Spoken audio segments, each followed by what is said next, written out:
I find that I attract people who are wanting to raise their vibration.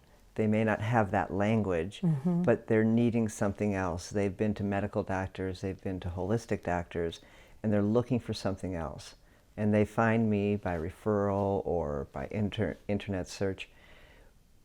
What I want to do and what my mission and purpose is in life is to empower people, to help people transform their physical, emotional, or spiritual bodies so that they can manifest health, happiness, whatever it is that they need. Wow. I mean, that is a huge mission. Do you see evidence of you living that mission now in your childhood? Well, isn't that interesting? You know, I was just talking about that with a colleague today. Yeah. And we come here to experience what we're not, so that we can remember who we are. We are divine spiritual beings having a human experience. And we choose our childhoods to create, in many instances, certainly in mine, an environment that we have to either stay in or fight like anything to get out of. So I believe that you were born perfect. I think about it as if there were like a white chalkboard, or when you were born, it's clean. And then things happen and messages get written, not good enough, not lovable. And obviously those are blessings in disguise. But if we wish to wake up, if that was our purpose in this lifetime, then we'll recognize that and we'll get uncomfortable, and relationships will fail or struggle, and careers will fail and struggle, and health will become a challenge. And those are the messages from the universe, God, whatever your word is, that something needs to shift or change. So I really tune into those messages. So tell me about your personal experience with that. One of the things I read in a book was, you know, your parents did the best they could at the time they raised you. Stop blaming them and move on, you know, and look at your own behavior and that sort of thing. I think that was kind of the jumping point. We were raised as Christian Scientists, so medical profession was just not a thing in our lives. Wow. Not Scientology. And so when I realized that I wanted to be a chiropractor, that took me a little while to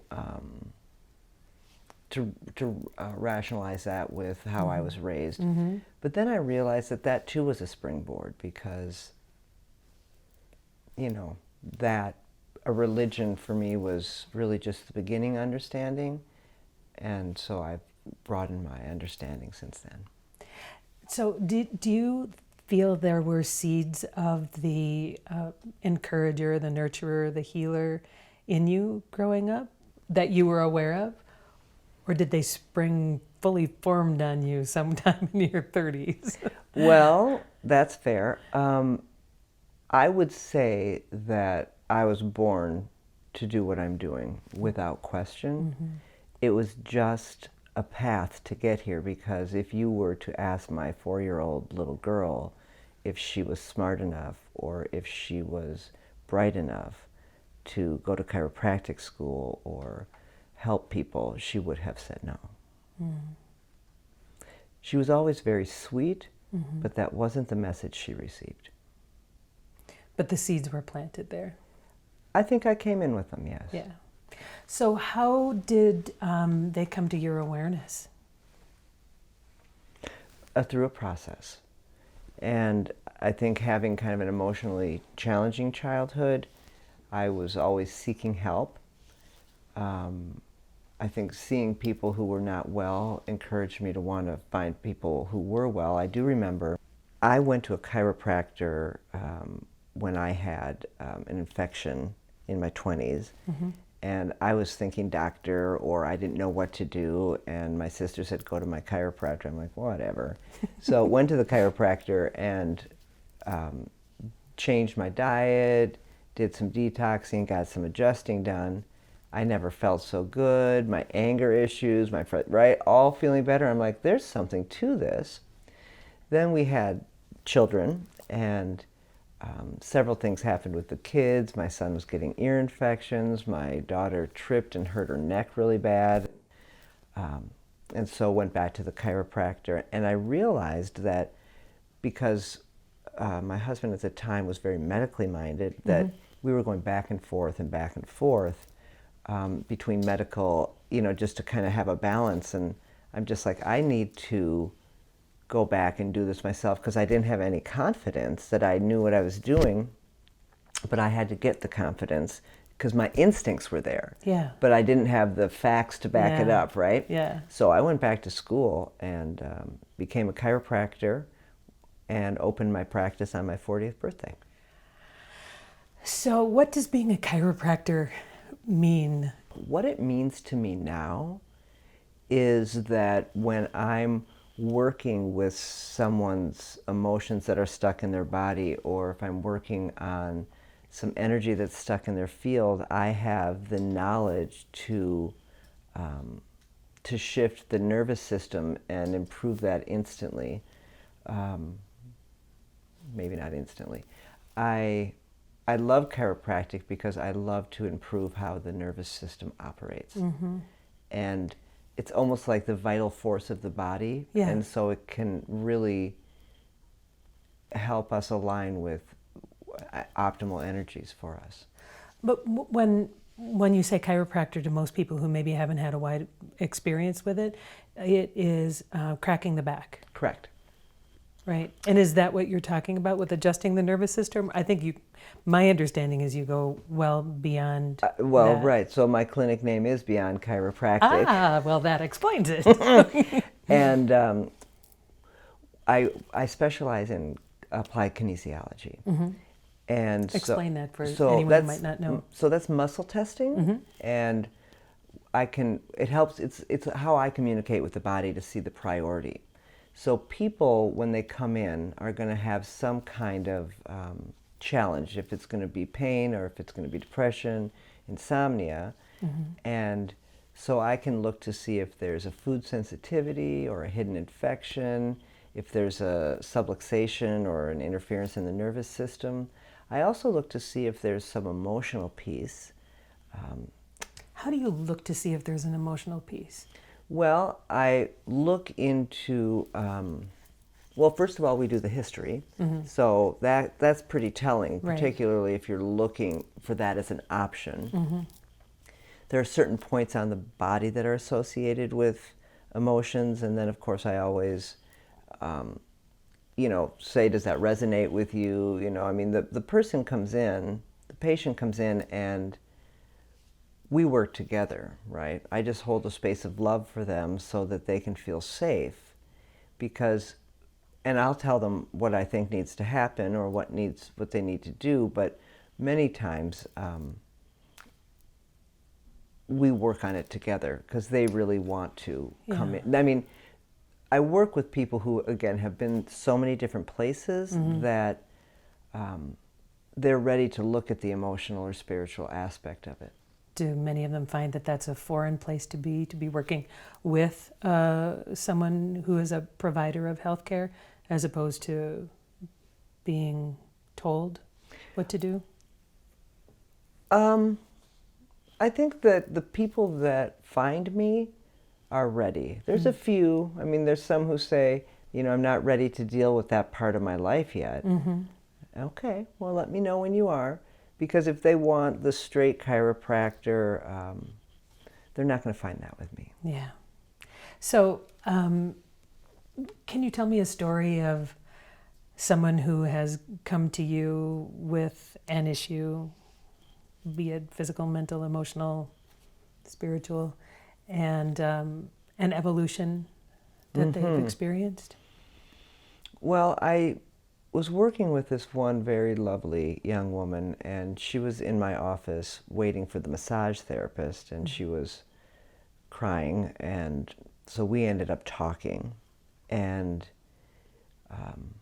she has a lot of anxiety, and she was raised in a pretty difficult upbringing, and it racked her world. And so we did a lot of QNRT, which is something that I have an advanced training in, which is quantum neural reset therapy, which works with the subconscious emotion and how we can reset the hypothalamus to eliminate the triggers. So we did a lot of work, and she literally became a different person just over a period of about a year, not crying all the time, able to sleep, and all of her joint pain that she'd had for years and years was gone. Wow. Cute story, I had this woman come in for low back pain and just wanted some adjusting. She'd been running, and she comes in and she's kind of meek, and she's like, you know, my husband, he's kind of mean, and I'm like, is he mean? And she said, yeah. I said, you know what, let's do some QNRTs, right? Because emotions were locked up in there. Yeah. And so we did about 8 of them. And she comes back, and I hadn't seen her in a little while. She comes back and she's like, well, my husband thinks that I'm mean. I said, why is that? And she said, because I'm telling him how I feel now, because he was a bully.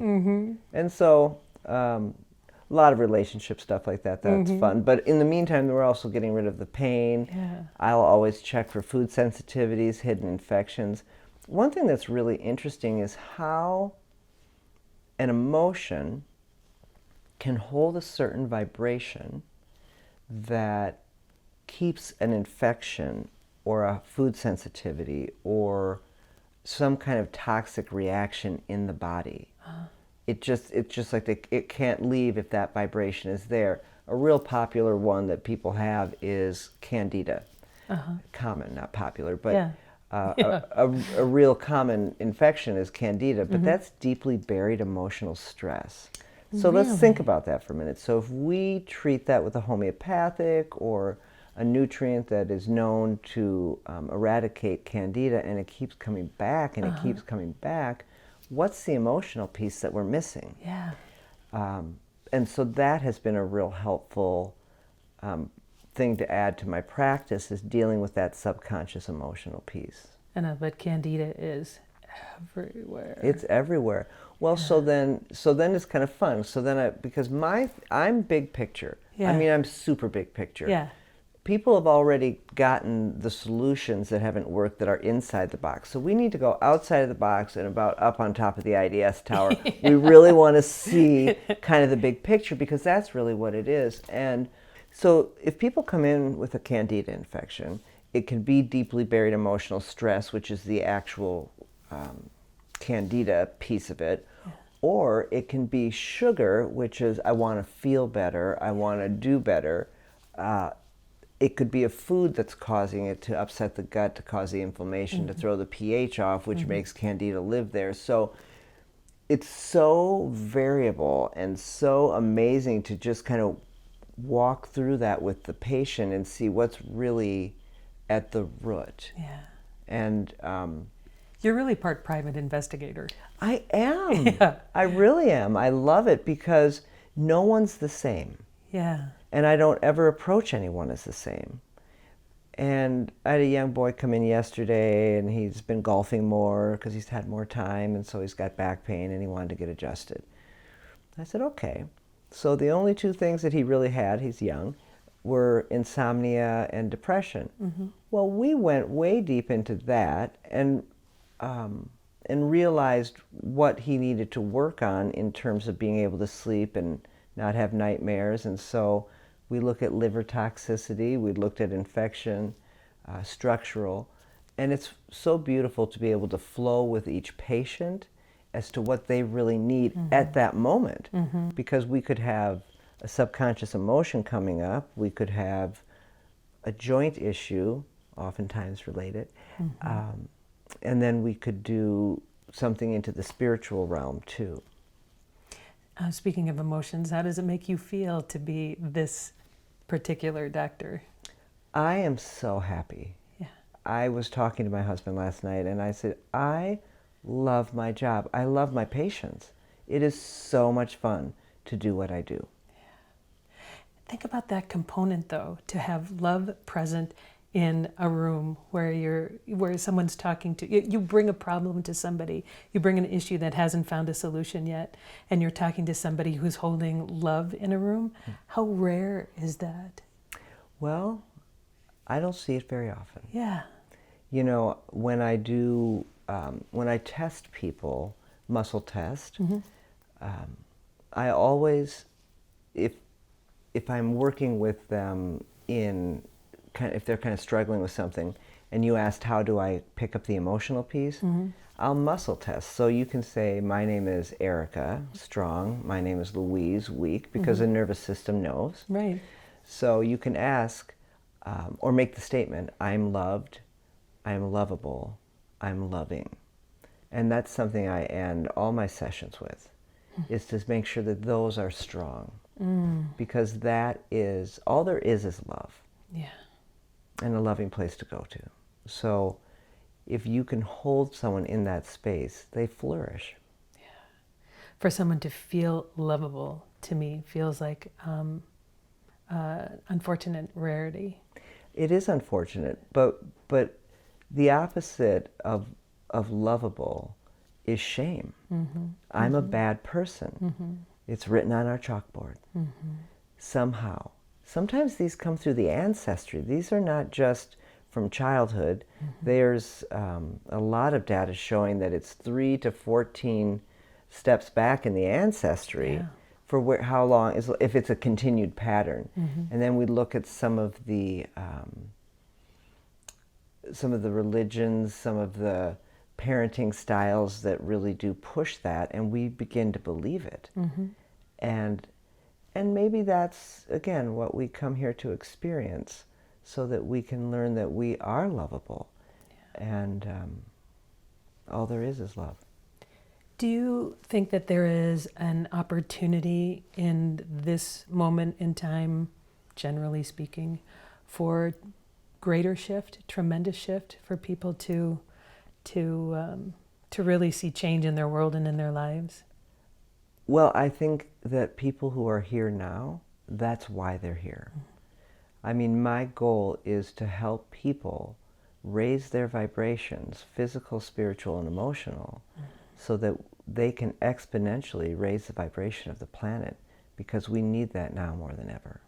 We've come here in this time to help shift the planet. It needs it so much. And I guess that's probably a good entree into Community for Higher Consciousness. What brings you to that particular group? Why is it important?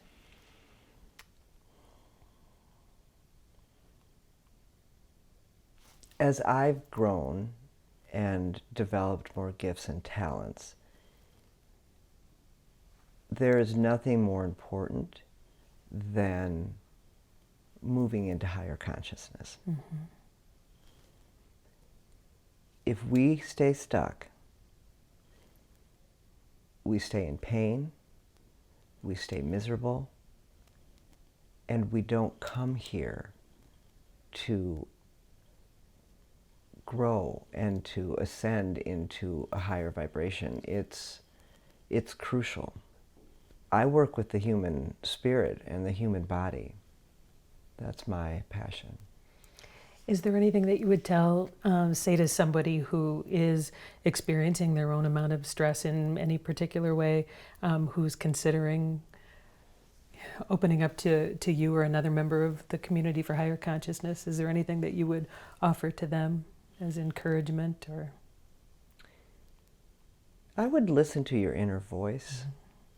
I think we really shut that down. I think we're trained to in so many ways. I think that's what childhood can leave us with, is shutting down our voice. But when you hear that still small voice in the back of your head, it's not loud and it very often doesn't repeat itself. Follow that. When thinking about what my gifts are, I would say that my greatest gift is unconditional love. Because if you can, I offer that space, zero judgment. People come in and they talk about a lot of different things and they're feeling shy about it. But you cannot have health, whether it's physical, emotional, or spiritual, in a place of judgment or in a place of, well, anything other than love as far as and compassion. Mm-hmm. And I feel that being led to do this work through my past experiences and through working with so many amazing patients has really been a gift. You found your spot. I found my spot. Yay. Mm-hmm.